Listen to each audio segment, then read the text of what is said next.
Grenville Christian College quickly gained a reputation as one of the most prestigious private religious organizations in all of Canada. But beneath the surface, it held some dark secrets. Today, I'm sitting down with Beth Granger, one of the first children born to staff at the school, and she talks about her experience being separated from her family at an early age, being put on a strict diet as young as 5 years old, the public shaming and humiliation that students felt at the organization, and so much more. I really hope you enjoyed today's conversation, and be sure to grab a copy of Beth's book, Born and Raised, to hear her full story. You can also check her out on podcasts like A Little Bit Culty, where they dive a little bit deeper into her chronological journey, both of the trauma she experienced and the healing she has felt since leaving. But for now, let's go ahead and get into my conversation with Beth Granger here on the Preacher Boys podcast. All right, everybody, welcome back to the show. Beth, thank you so much for joining me. Thank you. I'm delighted to be here. Yeah, it's an honor. I'm really excited to chat. And I mentioned right before we hit record, and I think in my email back to you, that when you pitched me to come on the show, I was looking through the list of names that were like endorsing your book and that you talked to in the past. And I was like, oh, these are all my friends. I was like, I feel like I should be in the lineup here. So I feel a little hurt. I'm the last in the lineup to finally get to have the conversation, but we're here. We're going to make it happen. I'm so sorry, but yeah, we'll redeem that today. No, it was funny because I think you pitched me a week before your episode on A Little Bit Culty came out. Mm-hmm. And so I literally was texting with Sarah about it. And I was like, oh, that reminds me. I need to respond to Beth and get something on the calendar. But I think the variety of people that you have talked to that have endorsed your book, that have resonated with your experience, is a perfect starting point to this episode. Because as I was looking through the names, I thought, here's someone from a, self-help group turned, cult. And here's somebody from a religious denomination. Here's someone from another denomination that resonates. Mm-hmm. And I think it speaks to the fact that, we all had the same types of situations in different fonts. And I think it's really interesting getting to know, what were the unique angles that you experienced. So first and foremost, tell me about pre-4-year-old, what the place your parents was at was supposed to be like. Let's start there. What was it originally when they joined? Well, it was actually a different name. It wasn't called Grenville Christian College. It was called Berean Christian School. And it was meant to be a part of a global franchise, where, the logo was Win the World for Christ. And these were all schools that were staffed with missionaries and people who were committed to getting very low pay, but basically sacrificing their life for Christ and for the global good and the, greater good. There was another school in Texas, New York, Scotland, and they were starting one in Africa when the leaders that started the one in Canada, where I grew up, when they started, they were all sort of fledgling schools everywhere. And then it all crumbled around the early 70s, just a few years after our location started. Gotcha. But basically, like I said, they were all just gung-ho to educate kids and win them for Christ. And it was a whole different vibe, when I was little, very little. So, I was only a toddler up to age 3. But it felt like a kind of happy place. And so, the music was like Simon and Garfunkel Christian kind of stuff. And just, everybody had the 70s vibe if you see the pictures. So, yeah, I mean, it's all sort of blurry in my memory, but, that's how it was. The only problems we were having were financial, basically. Right. And leadership was not cohesive. So they sought outside help. I don't know if the listeners even know what I'm talking about, though. They will. I should say I was the first staff kid born to staff members at what became Grenville Christian College. Sure. And it became an elite private boarding school in Canada and then eventually we advertised ourselves as Anglican, but we actually became a cult hiding in plain sight. Right. And the reason for that was when I was 3, as you allude to, the leadership reached out for advice from 2 leaders of a commune in Cape Cod called the Community of Jesus, which is still in operation. And under their influence, everything changed. Became a full-blown cult. Right. Well, this is kind of like one of those things where so similar. Like people are going to listen to your story that grew up in the independent fundamental Baptist world and go like, this all sounds so familiar. Hmm. But then there's pieces that don't. And one of them, listening to your story and reading through your book, is that, I spend so much time talking about patriarchal figures leading Hmm. places in a very culty direction, the patriarchy in Hmm. Christianity. And your story is very much one where a matriarchal pair, kind of Yeah. guided the course of this. And it's so fascinating because I think it's the first story I've covered that takes this approach. So tell me about these two. First of all, the mothers. Was that a name that they like self-applied, or was that something that other people just started calling them? Like, because just that is like, this feels culty. Like the I mom coming from a commune to help. I know. Yeah, I'm glad you pointed that out because I hear about patriarchy and it's such a huge problem. But the problem is weaponized religion. It doesn't matter if it's a male or a female. I feel, weaponizing the religion, they can be equally damaging. Mm, But as to your question, the mothers, I assume they pointed themselves as mothers. What I do know is that before they began their community, they went over to a convent in Germany, and I think it was in Darmstadt, if I'm not mistaken. And they lived there and adopted a lot of their philosophies and policies. And that convent was heavily influenced by Nazi sort of coercion tactics, if you will.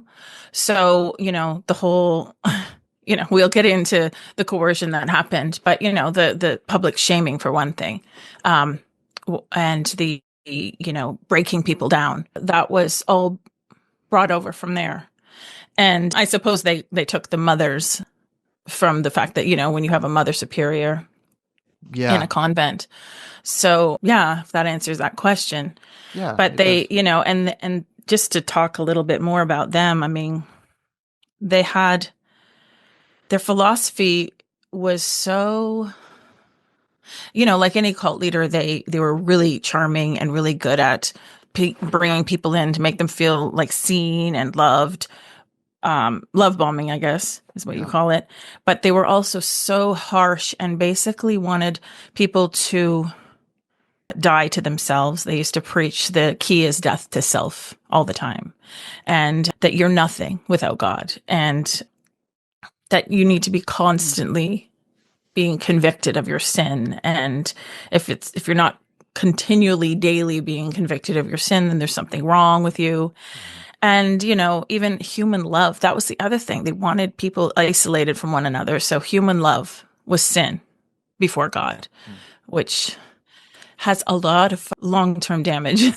Yeah. And when you think about how they dismantled families, but they also dismantled and separated friends from Right. friendships, from what is the word? From growing even, Sure. or consolidating. So yeah, that was, I think they were most happy when people were drowning in shame. Hmm. Um, you know? Well, I have a question about that, but I first want to ask this because this is something that, like, I wrestle with all the time. Like you mentioned, there's a lot of conversation about patriarchy, and I'm sure, like, in the spaces that you find yourself, like, I never know the spaces, circles, whatever that we're in, where we talk about messed up things that happen behind church walls. Hmm. Like, I always go, like, I don't want to eliminate the experiences of people who did not have this cookie cutter, like, oh, it was a patriarchal movement, or oh, they didn't have the experience of like being really strict with dress, or like there's different, again, same abuse, different fonts across these different places. um how do you, I guess, like, do you think it still matters to talk about those unique experiences, and like, do you prefer to spend most of your time talking about like the exact way it manifested, or do you think you like to kind of just pull back and go like, let's talk about weaponized religion first and foremost, and all the other things can be addressed later? Like, how much time do you dedicate to both of those conversations, like the specificity of the experience versus the driving force behind it? Well, I mean, I'm just getting started with podcast interviews, so I Sure. really can't Sure. answer that yet. And most of the interviews I've had are, talking about my book or what have you. Sure. But I really appreciate and want to get to the bottom line, which is weaponized religion, and go from there. And I think everybody wants anyone who's been harmed by religious abuse or coercive control. Yeah. They're looking to feel validated and like not alone. So, if you recognize that, yeah, even though it was a woman in charge and being the abusive force, that's just as bad as a man being, leading the flock. And I see very clearly how patriarchy has been wielded as a terrible force within Christianity. But I'm just one of the few who are saying, matriarchy can also be bad. Yeah. So, well, with the weaponized religion in mind, I like to ask this question too.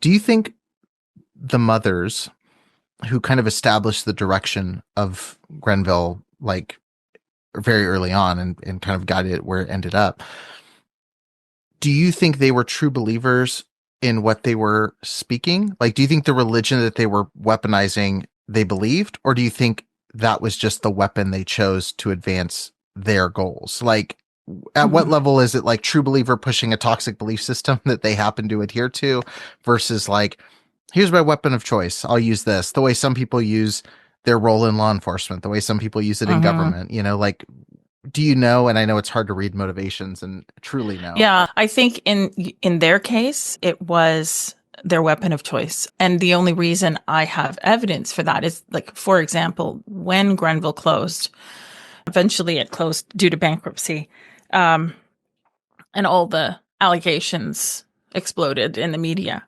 allegations of abuse. Reporters started digging into what was going on and who were the people who started it. And there were articles published with people like the mother's sons being interviewed, saying that the two mothers were a lesbian couple and they had preached against homosexuality the whole time. So as old as time. Exactly. So the most hateful person gets caught, the tenth of the world. Yeah. Yeah. So, I mean, I'm not saying that then there have been mothers since then who may have believed it and may be, have excellent motives or what have you. But I know that the original two mothers, if, that's just an example of their hypocrisy. And it's so wild that, people like my parents who are coming around to support me and my book and my story, they still can barely believe that the mothers were a lesbian couple. It's just so shocking. So anyway. Right. Yeah. Well, so I know, and now that I've gotten some of my like burning questions out of the way, like going back to, you mentioned before 4 years old, you have that blurry, hazy memory we all do of like little flashes of things that were generally pretty positive, but it seems like things quickly changed, maybe understatement of the decade. Things quickly changed once the mothers arrived. How would you describe your childhood from 4 onward? Like from that 4 to 8 year old period where like, I'm a staff kid, I'm at this place, it's in its beginning stages, lots of changes happening very quickly. Like what did that look like day to day? Like put me back in the shoes of Beth at that time. Well, the biggest change for me, I noticed, and when I sat down to write the book, I will say that so much of what I had dissociated from and memories I'd completely forgotten, that came back to me as I wrote. And I remember that the school changed and my life changed in so many ways after the mothers got there. First of all, my parents changed. They became people who had been so full of vibrant, passion for the school, and they became completely withdrawn. My mother became someone really acting afraid all the time, and my dad seemed angry all the time. And then quickly, within about a year after the mothers arrived, I was moved away from my parents. So were my brothers. as I said, I don't know if I mentioned this, but they dismantled families because they said that, well, they told the parents that they were blind to their children's sin and that they were full of the sin of idolatry, which had to be rooted out. And idolatry means you put anything before God. So you can't love your children before God. And that was incredibly damaging. I normalized it quickly, but looking back as I wrote about it, I realized I was living in despair, basically. And as I said before, you start to think it's a sin to love me, and you're afraid that your parents can't show you love, and that just, it still haunts me, how that unfolded. And so I was passed from family to family, living like you never knew. They would constantly moved us, and I never felt safe or settled. And it got worse when my mother was shipped off to cult headquarters several times. She'd be out of the country. And yeah, so I just felt like a nomad, and I felt really bereft. And so that happened. And then the other thing that was really terrifying for me were light sessions. They were the public shaming sessions, basically. And they would happen behind closed doors at first. I noticed them right off the bat. I was very scared of these ominous meetings. We weren't allowed to interrupt no matter what, even if our head was broken, which comes up in the story. But then they started happening in public. Well, not public, but in front of everyone. So we would have, hundreds, even all the students would be privy to them. And people would be shamed for their sins that were both real or imagined. And you never knew if you'd be next. So we all kind of walked on eggshells, because it's very terrifying to see people being publicly humiliated. And it wasn't long before I was the subject of light sessions. I mean, I remember them as early as, well, maybe I think I was like 5 or 6 when I started having my own. And then there was as a young kid, I saw everyone who was on discipline, because not only did you get publicly shamed, but then you'd be put on discipline. And the disciplines were draconian and unpredictable and harsh. So a student who broke any rule or was determined to have a bad attitude or even sinning in their mind was hit with disciplines that were almost always indefinite. So they didn't say, you're working for 3 days. What they said was, you're working until we can tell you've changed. Yeah. And that's pretty hard when it's an undefined sin. You know, and totally subjective from the get-go. Exactly. We feel like your motivation is this. Yeah. Which I'm sure people listening are going, yeah, that was like so many. It's like, you can tell your heart in this. Yeah. We know that Satan's in your heart or whatever. And so, the work was brutal and soul crushing. Yeah. And, you were isolated completely and taken out of uniform and taken out of class, out of school and class, and all your extracurricular activities. So basically that happened all the time. And I grew up seeing that.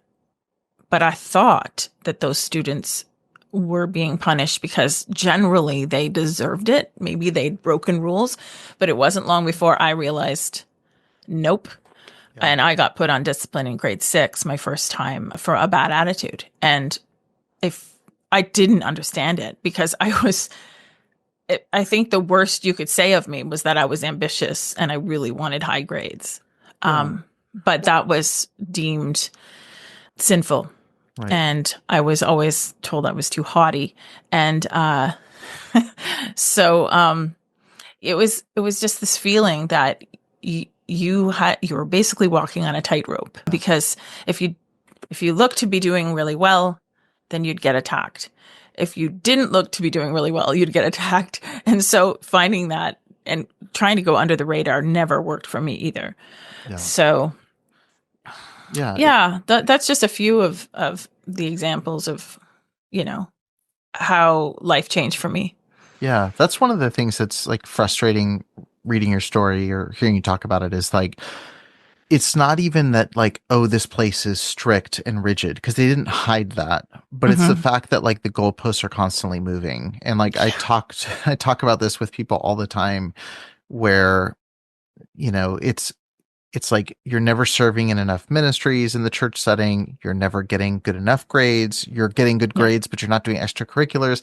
And then in your twisted environment, it was like you are doing all those things and you are excelling in those things, but now you're too prideful because you're excelling in those things. So now we need to knock you down a peg. And Yeah. it's like there's no winning at the game. And I think that is the part that is like it feels like a treadmill. It's like I'm running for this Hmm. achievement and it's constantly like, okay, well, let's adjust your speed. Let's move the goalpost out a little further. Yeah. And it's just so frustrating. And it's something that like for you being born there and growing up in it, like, Hmm. did you have any semblance like that was manipulative or wrong, or did you just find yourself yearning for an acceptance that you thought was possible? Like you didn't have any outside experience that was healthy to measure this against. Like what was the Yeah. mental gymnastics you were doing at age, 6, 7, 8, going into sixth grade? Like, how did you process that stuff? How did you categorize it? I had no clue that it was wrong or abusive. I just thought it was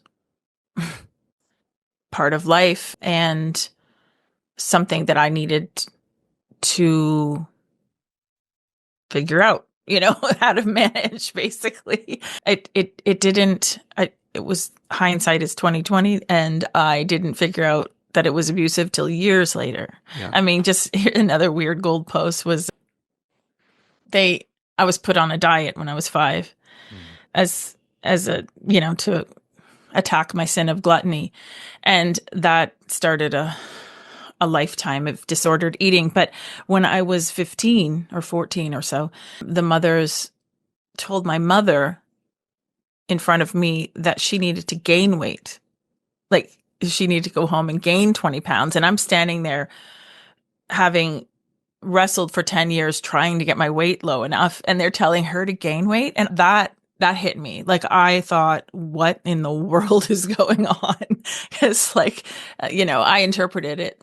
I thought the only way to interpret that was, oh, I must be even fatter than I think because compared to her, my mom is too skinny. So, I just even, Yeah. it was just bonkers. Right. Yeah. Yeah.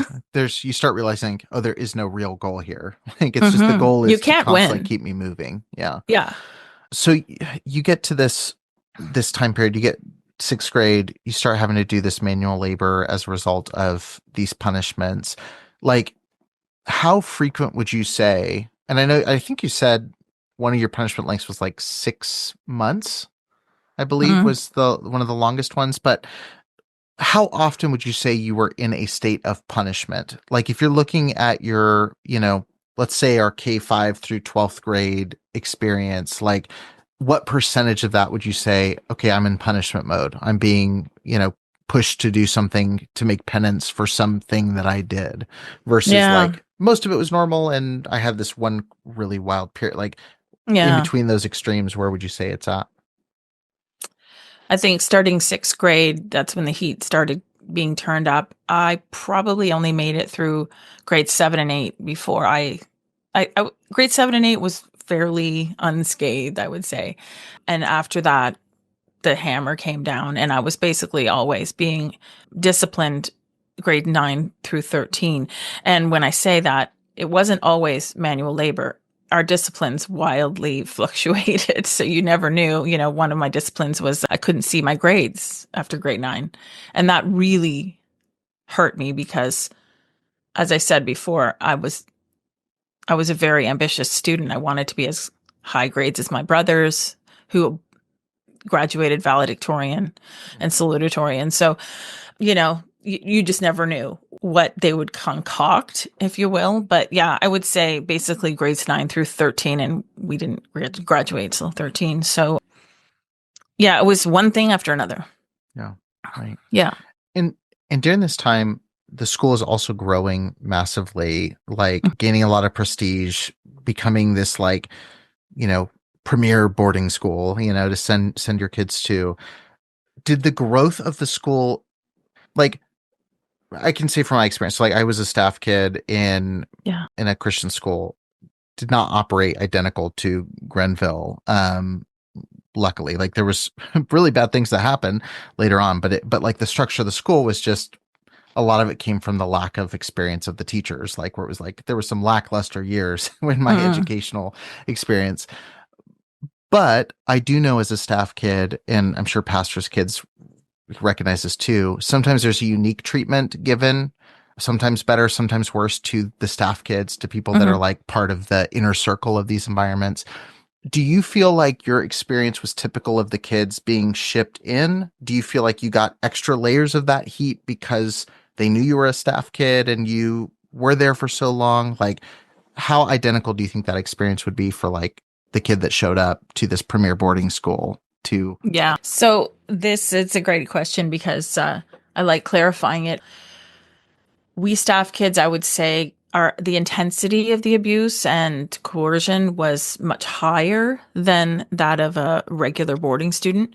However, uh, the regular boarding students did not Right. go unscathed. And in fact, it was almost harder for them because they weren't acclimatized to it. So they had no reference point of like, what is going on? Like, they didn't know how They to did have play a the normal game. They to didn't know how measure to the play the temperature. game. Yeah, All of a yeah. sudden, they're being attacked for sins that they've never heard of.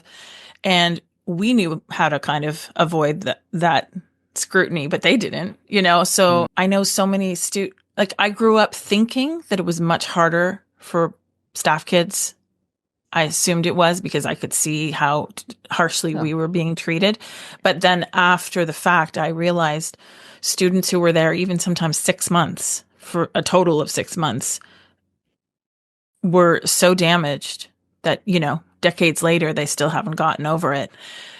So we all got treated to the same kind of systemic abuse, but we staff kids got more of it. Like we had our light sessions were very regular, and we not only had light sessions for our staff kids, but we also watched our parents be publicly humiliated. And we had, we didn't get to live with our parents. That, it was pretty awful being a staff kid in many ways, but Yeah. it wasn't exclusive to us. Do you know what I mean? Yeah. And like you're obviously not living with your parents, but you're seeing them in these sessions, you're seeing them in the day to day. Like, what does that relationship look like? Like, is it just like you see him like, hey, dad, like it, like, how does that function in the day to day experience? Like, Yeah. Well, being like, it was such a sin for them to show love yeah, that they barely said hi to me in the hallways. Like, my dad has said it, he was afraid to give us a hug or, even on our birthday or whatever, so afraid because of what the superiors would do, or yes, afraid because he thought it was some religious issue inside of him to feel that. probably the former. Like, he didn't want to appear to be idolatrous. So did my mom got a lot of trouble for that. So I think I mentioned it in the book. Like, I was very active with a lot of extracurricular activities and competitions and such. But I never thought, like, I didn't think my parents were there to see me do any of it. And if they were, I didn't know. Yeah. And you would see them in passing in the hallways, or, we'd go to their house for special occasions. But yeah, it wasn't, yeah, they weren't raising me. Right. Yeah. So I want to fast forward a little bit, and again, one of the things that I think is so interesting is like you said, there was this experience you were having. It feels so normal. As horrible as it feels normal. And then you leave and have this hindsight of, this is abusive. This is manipulative. Like, oh, these other students went through horrific things, like to the point where you begin this civil suit against this school. And Hmm. I want to mention this, and I know rocketing over many years of That's okay. processing. And I encourage people to read the book because there's so many layers to this journey. But I want to specifically talk about the journey of pursuing justice against the organization, because this is one of the things that when I heard 16 years in a civil suit, I'm going, okay, that almost doesn't feel worth it, No, yeah, but I've also heard you say that that was like one of the biggest instrumental pieces of your healing journey.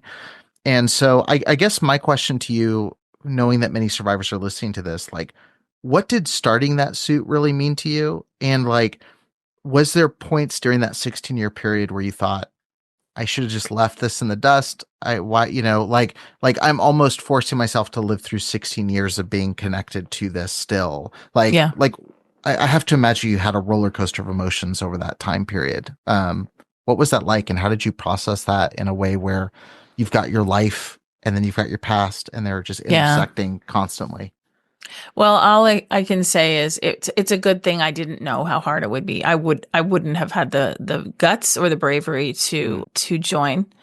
Um, and I think for anything that we do in our life that's really impactful or that really matters, stuff like becoming a parent or, you know, if you know how hard it's going to be, you probably wouldn't do it. You know what I mean? But the thing that I did know for sure was something in me was telling me that it, more than anything, it would force me to heal. And when I started the lawsuit, I had just started to understand that Grenville was a cult and that I had been abused and so had so many others. And I knew that my understanding of it had yet to develop. And I knew that being part of the lawsuit would help me face the past in, you know, monumental ways.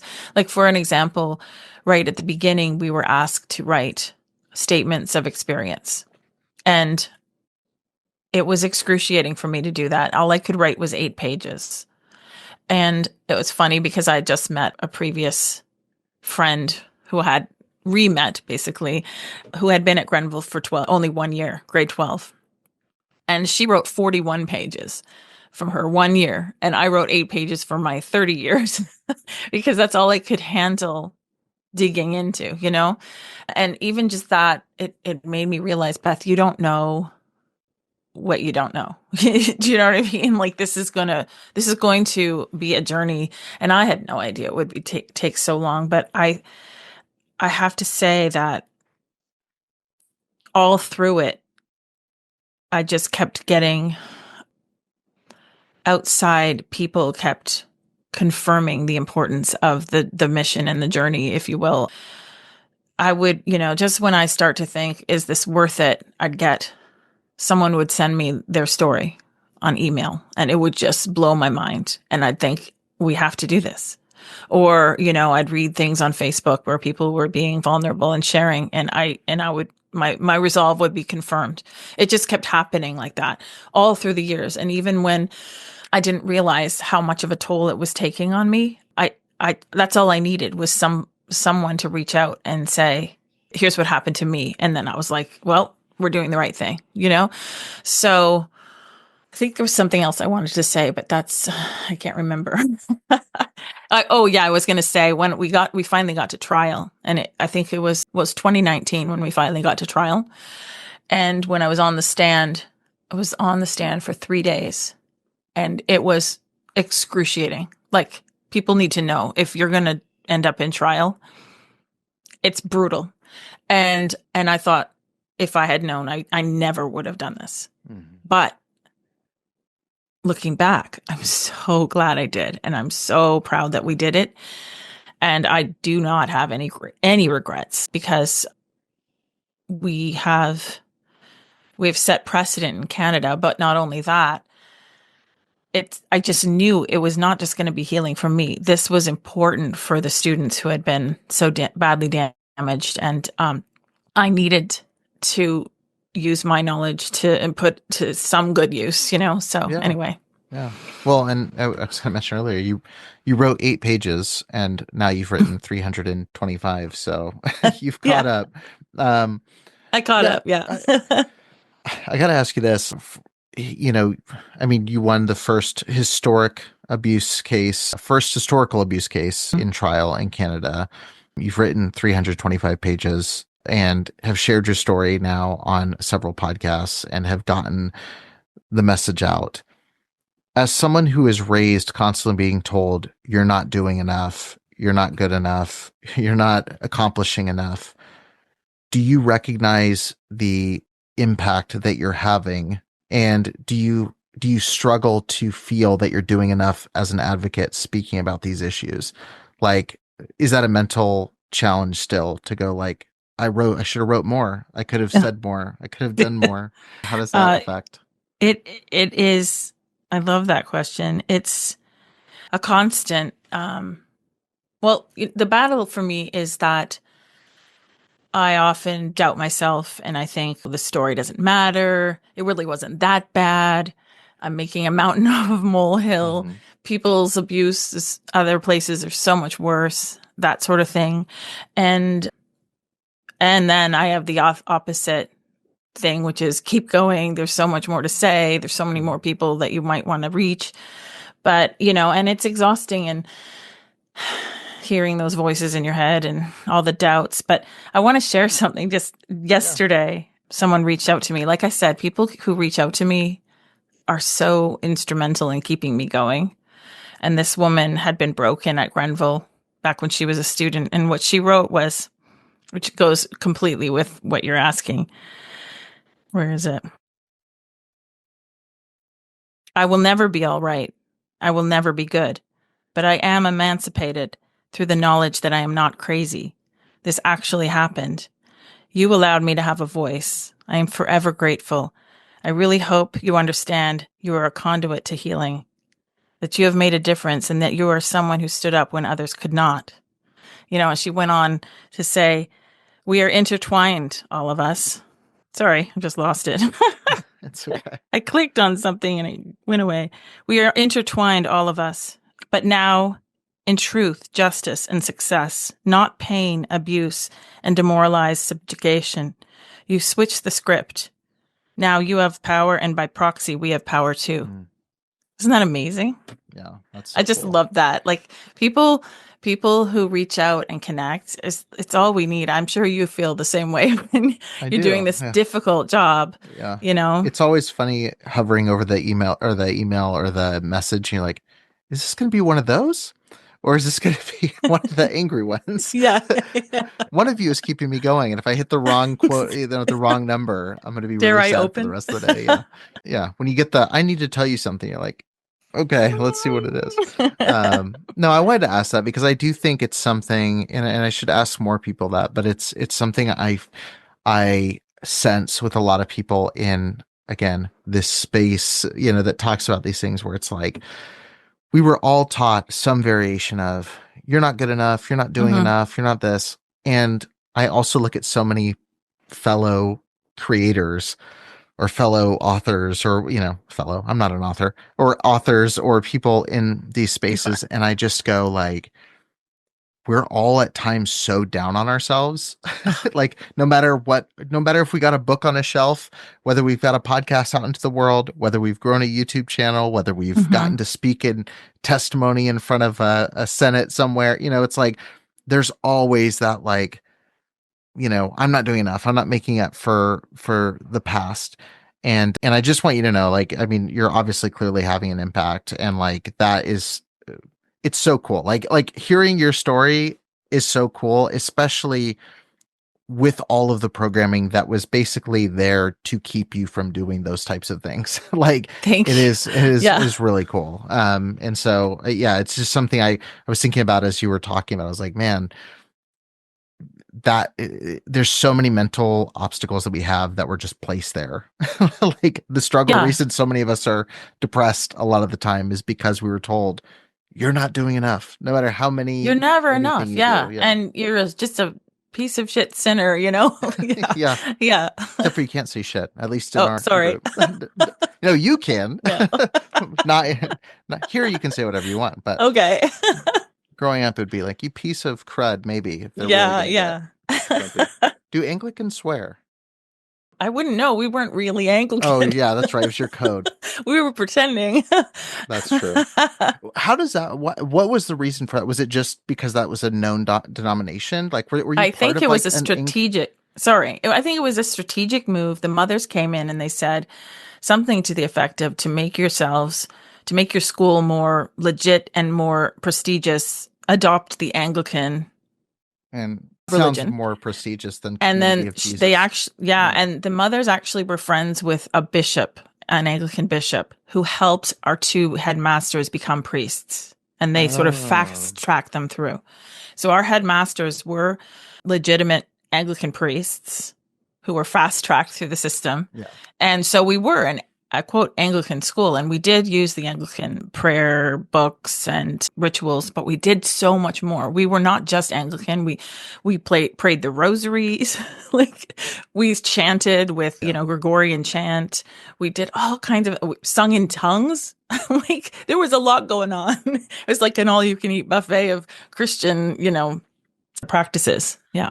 So you've gotten a little slice of religious trauma from every denomination, it sounds Yeah. like. Yeah. Great. I've Uh, sampled. well, speaking of those two, that was the other piece I want to ask you. And again, I encourage people to listen to the book. I know I'm kind of asking out of sequence, but I'm also That's okay.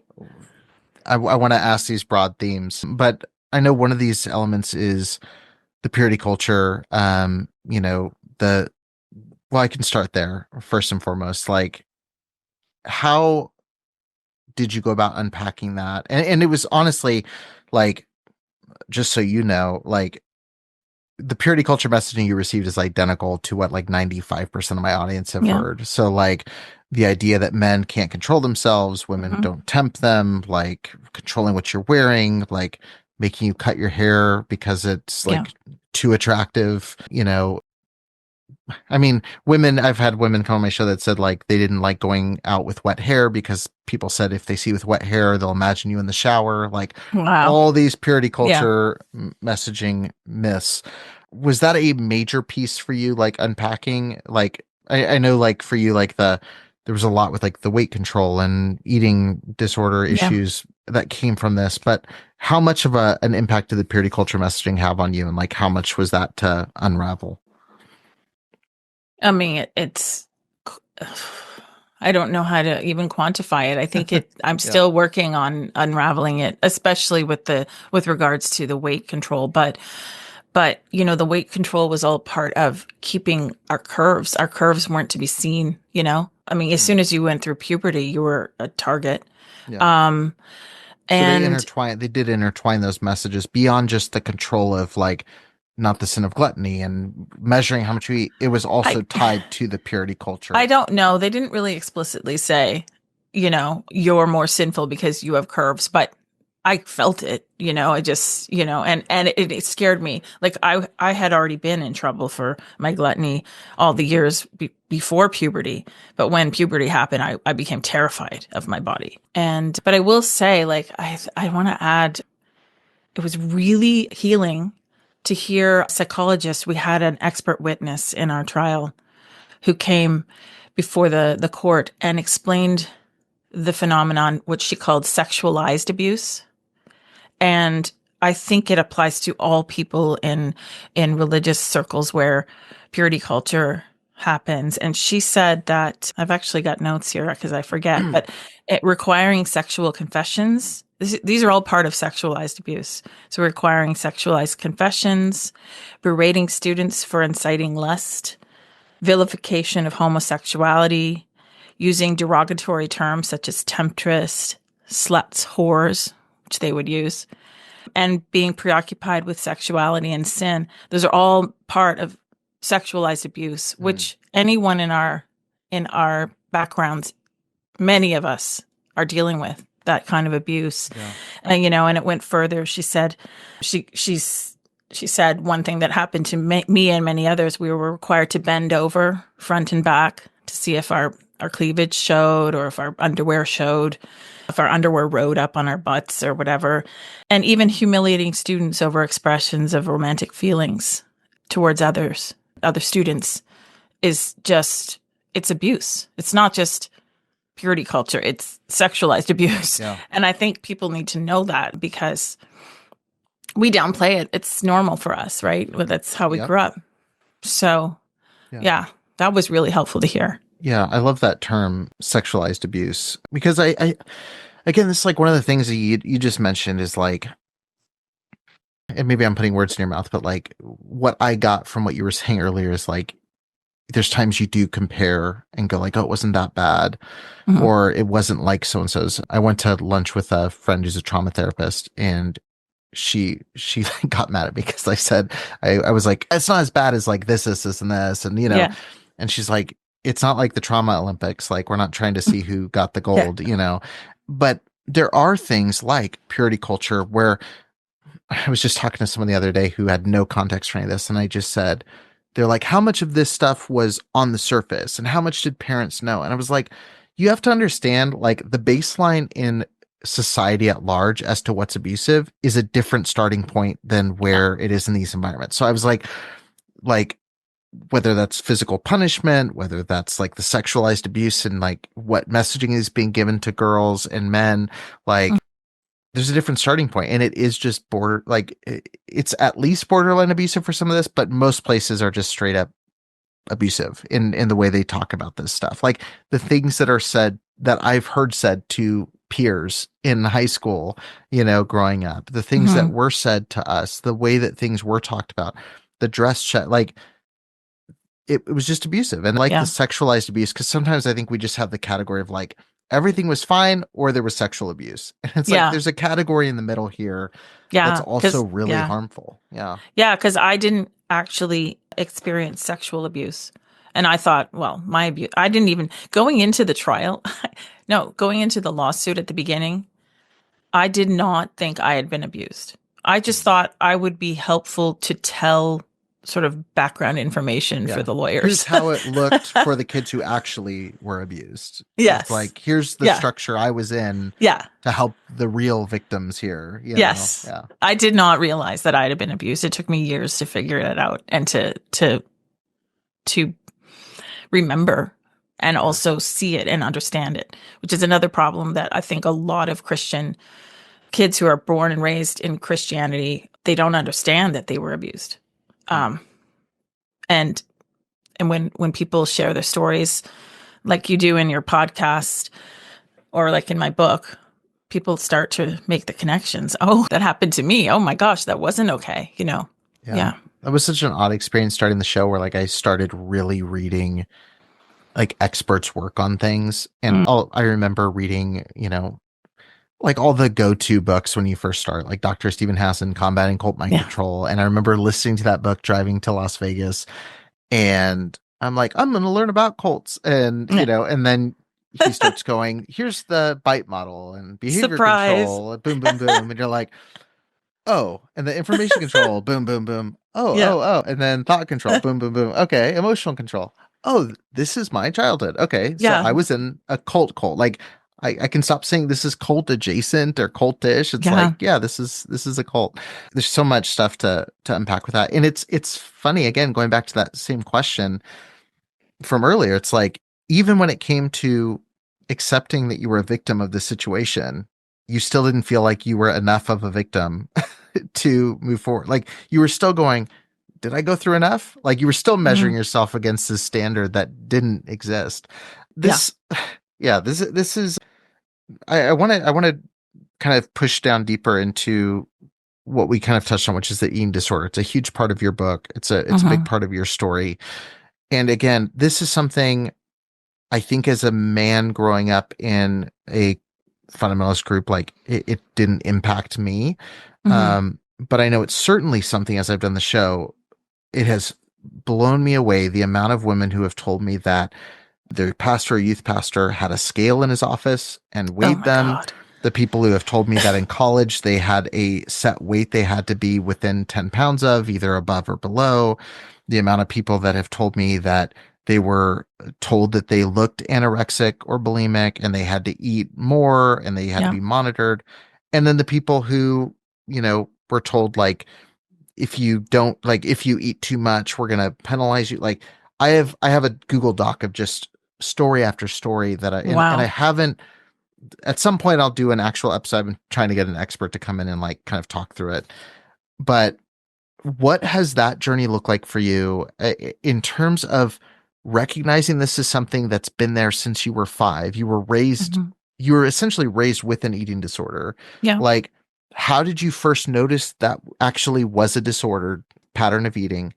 And was it just therapy? Was it like actually recognize the problem, made it easy to address it? Like, what was that I mean, process like? And I'm sure it's not a linear journey by any stretch. yeah.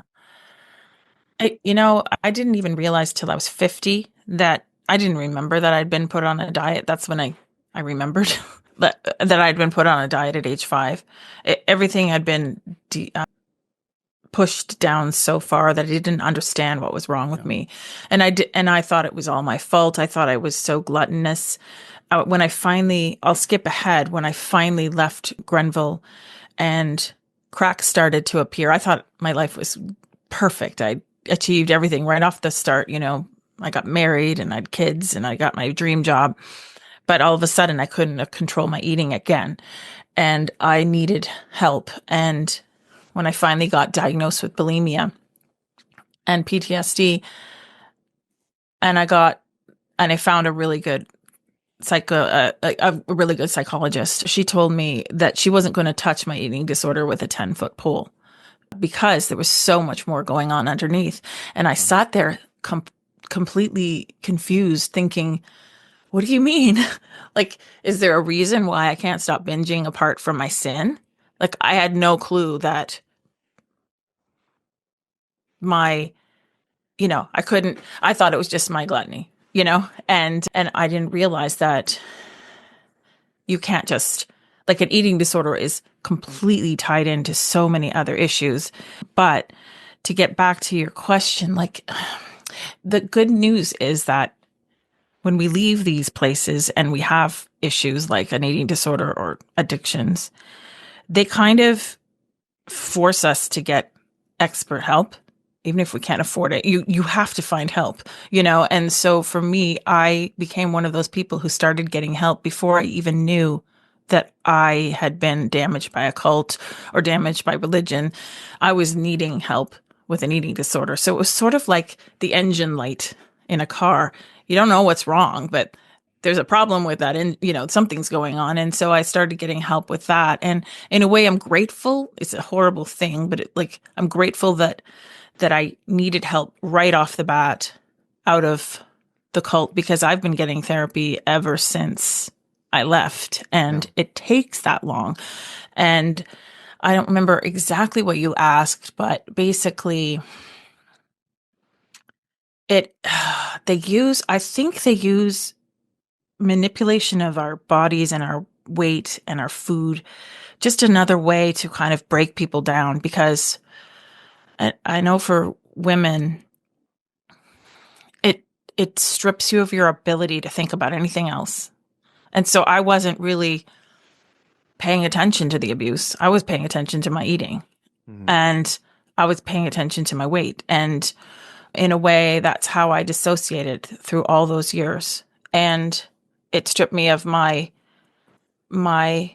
empowerment and my ability to do things, because that's all I could focus on. And I think I don't know if anybody's up there thinking, okay, let's just target their weight so we can manipulate them, but it works. You know what I mean? Yeah. Like it just, it, it takes your agency away, and you just, all you care about is that, instead of caring about, the bigger problems. Yeah. So now I'm just starting to lose my train of thought. But yeah, can you pull me back in? Yeah, yeah. So, like the path of untangling that, Hmm. like, I think like having a professional tell you, like, I'm not going to touch this because there's a bunch of other things. Like, in a way, that's the best thing that could have happened because it opened your eyes to there being other things. Yeah. Was the journey, so like, was the journey of healing, and I know that's an ongoing process, but was the journey of healing from the eating disorder accomplished by addressing those other things and then it Hmm. started to resolve itself? Or was it something where like, okay, I have a list of things that I need to address first, and then we can get to it? Like, Yeah, good it's point. yeah, Yeah, so we couldn't. No, I all through the years of therapy, we would talk about the eating disorder as well as the past. But usually, like unless you have a lot of money, you can't afford to get the kind of therapy you need. Like I could yeah. barely afford once a month. So I was basically in triage for, I would say, 15 years of therapy until the trial. And I basically everything fell apart. I had to quit my job, etc., which is all in the book. Also, I was dealing with the after effects or the effects of benzodiazepines, which were a huge problem. And I had been prescribed them for far too long. So everything fell apart. But to your question, no, I couldn't not deal with it. I had like, Yeah. eating disorder, it derails you all the time. So I definitely dealt with it. I tried, and I talk about this in the book. I tried to fix myself like more than anything. I've tried harder to fix myself with my eating disorder than I've tried anything. And I've failed more at it than I've failed at anything. And what I finally learned, and it's taken me decades, is that the more you try to fix yourself, the more you try to restrict and control your food, the worse it gets. Mm. And you will not heal until you give up control and find a way to follow intuitive eating and find a way to actually learn to trust your appetite, which is very scary. Sometimes that means gaining weight. You have to process decades of diet related trauma. You have to do the actual opposite of what you've been doing all along. And it's scary, but it actually works. And I will say that, yeah, I'm very close to being able to say that I used to have an eating disorder, and I'm 55. So it's been a long journey, but Yeah. yeah, I don't know if that answers your question exactly, No, but it does. yeah. And like I said, I told you before I hit record, like it's a subject that every subject I cover on the show is incredibly personal and heavy and difficult. But there's certain topics I feel like I've at least had enough conversations to know how to approach it sensitively, or I've Hmm. talked to enough Yeah. experts to understand like what is not the right way to even go into this conversation. And this is one of the ones, like I mentioned to you before we hit record, like I feel so ill-equipped to host conversation about, or especially like I said, I have a Google Doc full of stories that I want to cover that have been shared anonymously where they're open to it being shared. But I don't want to be like, hey, I'm someone that's never had any interaction with this. Let Yeah. me share my thoughts, Yeah. or let me Here's read what you should this. do. Yeah, let me sit and read the phone book of stories. And so I've wanted to talk to experts, and I'm circling around some people that I think would be great to talk about it. And honestly, I'd love to, if when I do cover that in depth, I'd love to chat again, Oh, that'd and be great. get I'm your so insights glad you on it. brought it up because it Um, really is. It's so central to the shame that a lot of yeah, us feel because they weaponized our size and our food.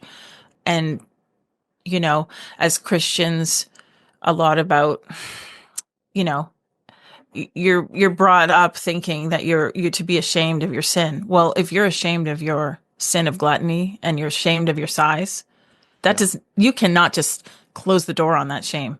It yeah. lives in you, and it affects every part of your brain. So yeah, It's it's it's important. It is, and it's something that came, like I said, it's just come to the surface as I've talked about these stories where I'm like, oh, Hmm.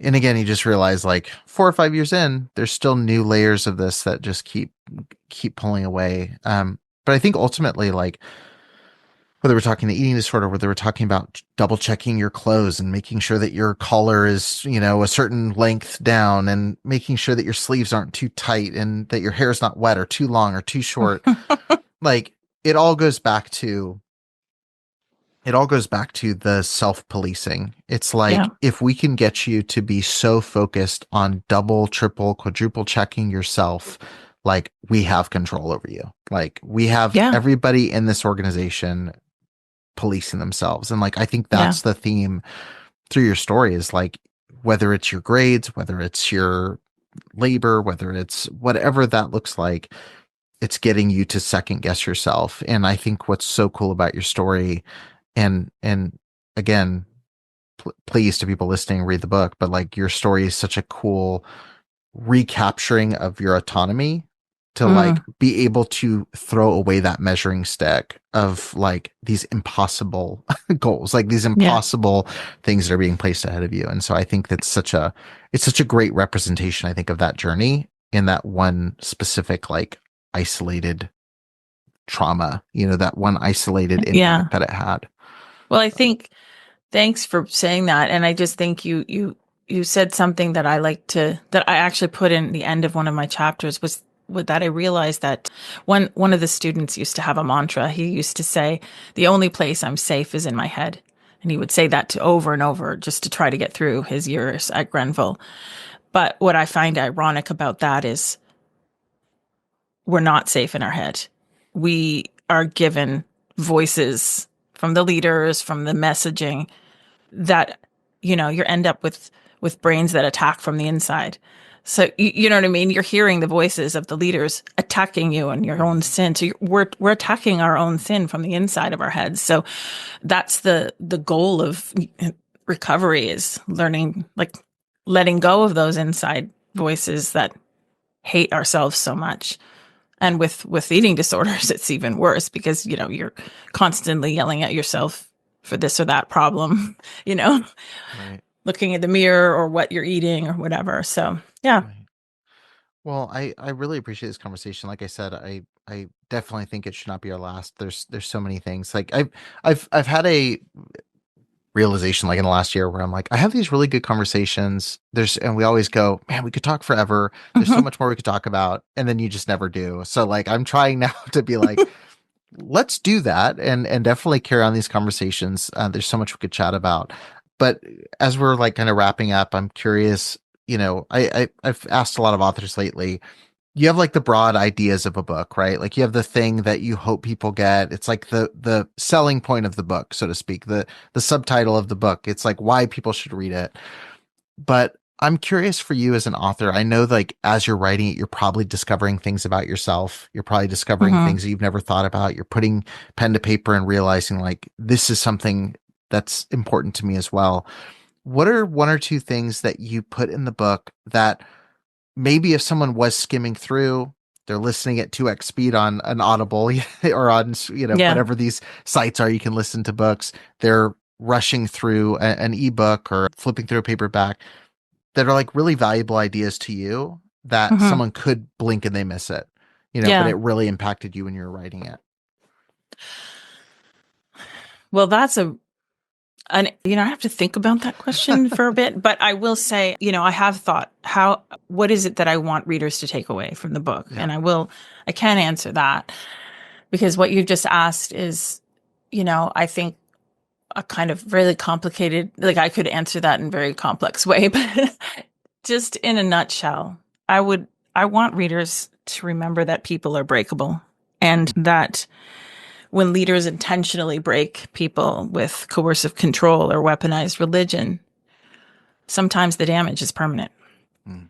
Um, and that's kind of a key. And I also want people to just realize that my story is a cautionary tale, and I hope people are inspired to preserve the separation of church and state and start asking tough questions about our society that problematic aspects of our society that that are in my opinion problematic. Maybe other people would say not, but for example, when churches are tax exempt, why are so many allowed to amass huge political influence? Mm. Why are institutions like private religious schools or troubled teen programs unregulated? Mm. Why are religious leaders more legally protected than their followers? I don't have the answers, but I'm hoping that readers will join me in asking the questions because when religion and power collide in the wrong hands, the result can be countless broken lives. Yeah. Yeah. So that's basically I think, a nutshell of my book. Yeah. So, I closed out the episode that went out today, and I basically said, I usually try to end my episodes with people not feeling completely hopeless. I try to end with like, if you're interviewing a survivor, it's like, where are you now? And look at this thing you've accomplished. And, or if it's an expert, it's like, what can we do to paint a better path forward? But I ended the episode today basically saying, I want you to feel a little hopeless after this. And I want you to mm, feel the weight of this because there's not just a bow on this every time. And I think that feeling of overwhelm and frustration is what's going to prompt actual change. And I think the other piece that doesn't get talked about enough is like, we love the story of, you know, we love the story of a Beth who won her lawsuit and who was able to push through these incredible things and was able to, is able to almost say, I've gotten, I used to have an eating disorder. I've hmm done these things, but there are so many that haven't been able to do that. right. There are so many that can't afford to go to therapy once a Yeah. month, even. There's people that have committed suicide in these troubled teen homes. hmm There are people in indigenous communities, which we haven't Yeah. even touched on, that have been impacted. There are people whose abuse has ended in their murder. Like Yeah. we love the survivor story, but survivors are the exception, not the rule Yeah. in a lot of these organizations. And so I echo everything you just said. And I hope people sit with that feeling hmm of what do we do to stop this? Like when do we stop treating survivors and start preventing the abuse that's Yeah. causing survivors? Look up And the river. right, exactly. Like when you start dealing with the source, that weaponized religion that's doing all of this damage. Yeah. And I really do. I appreciate your book, and I, being completely honest, like I sit at the end of this conversation and go, there's a billion other things that I wish I could ask. There's a billion, there's a billion things I wish I would have guided certain ways. But I know it doesn't have to be a last conversation. Like it's an ongoing one, I think is the takeaway. That's Is like great. there's so much more to talk about. So thank you again so much for doing this. I really appreciate it. I am so glad we had this conversation. Thank you.